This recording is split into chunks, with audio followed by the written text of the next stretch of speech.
la vie des prêtres affirme. Par l'ordre et le ministère reçu, tous les prêtres sont associés au corps épiscopal et en communion hiérarchique avec lui, ils servent l'Église tout entière selon leur vocation et leur grâce spécifique. Saint Paul le signifiait déjà aux Corinthiens quand il écrivait « Les dons de la grâce sont variés, mais c'est le même esprit. Les services sont variés, mais c'est le même Seigneur. Les activités sont variées, mais c'est le même Dieu qui agit en tout et en tous. » Cependant, l'organisation des services au niveau diocésain, interdiocésain, national ou autre, requiert qu'à chaque prêtre soit attribué un ou des services spécifiques qu'il exercera dans cet esprit de communion que nous avons cherché à vivre en l'Église de Dieu à Porto-Novo pour le bien et le salut des âmes.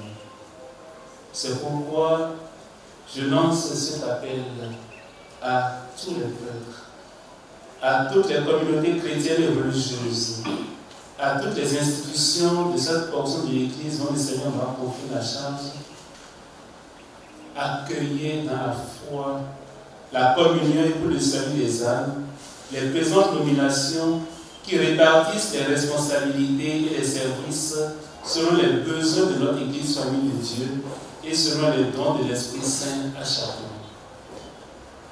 À la suite de Saint Paul, je vous le demande, soignez les pasteurs du troupeau de Dieu qui se trouve chez vous.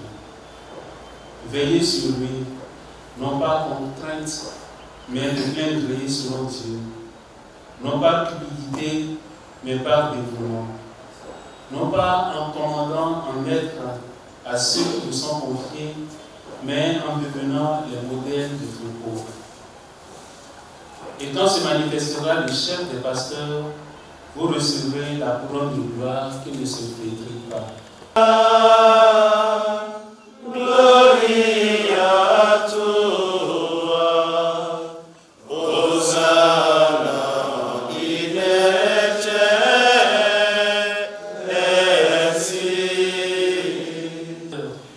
Nous voyons combien il est compliqué de pardonner, parfois impossible de nous réconcilier. Nous voyons comment la vie en famille ou en communauté sacerdotale est semée de malentendus, de tensions, de remarques blessantes, de fierté mal placée, de susceptibilité, de silence lourd de reproches, de disputes sans parler de violence verbale, voire physique. Nous nous sentons alors si loin de l'idéal évangélique. Mais la solennité du Sacré-Cœur nous invite à méditer sur les blessures du cœur de Jésus. Ce cœur nous appelle à ne pas nous décourager, en lui demandant de nous apprendre à aimer. Venez à moi, dit Jésus, car je suis doux et humble de cœur. Jésus nous apprend l'humble amour qui sait écouter, qui sait patienter, qui sait faire un pas vers l'autre, qui sait repartir après l'échec, qui sait continuer à donner sa confiance, qui sait croire encore en celui qui nous a déçus, qui sait accepter les étapes d'une réconciliation, qui sait espérer dans les capacités du cœur de l'autre sans se décourager et en s'ouvrant au feu de l'Esprit Saint. N'hésitons pas à invoquer le cœur sacré de Jésus pour demander la grâce de la communion dans nos familles, dans nos équipes presbytérales, dans nos communautés chrétiennes. Demandons au Seigneur la grâce de nous compter parmi les disciples de son Sacré-Cœur, en compagnie des saints et saintes comme Marguerite Marie Alacoque, Claude de la Colombière, Jean Eudes, Faustine Kowalska, Thérèse de l'Enfant Jésus et tant d'autres. Ces figures de sainteté sauront nous enseigner les voies par lesquelles nous pourrons être la joie et la consolation.